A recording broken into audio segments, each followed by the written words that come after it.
রান্নাঘরে খাবার কোন দিকে মুখ করে রান্না করা উচিত, এমনই আরো কিছু বাস্তু নিয়ম আজ আমরা আপনাকে বলতে চলেছি।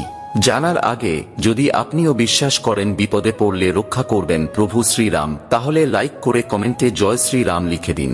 নাম্বার 1, বাস্তু অনুসারে রান্নাঘর সর্বদা বাড়ির দক্ষিণ পূর্ব দিকে হওয়া উচিত এবং উত্তর অথবা পূর্ব দিকে মুখ করেই সেখানে রান্না করা উচিত। নাম্বার 2, ইলেকট্রনিক জিনিস যেমন ফ্রিজ, মাইক্রোওভেন, মিক্সার ইত্যাদি জিনিস রান্নাঘরের দক্ষিণ পূর্ব কোণে রাখা উচিত।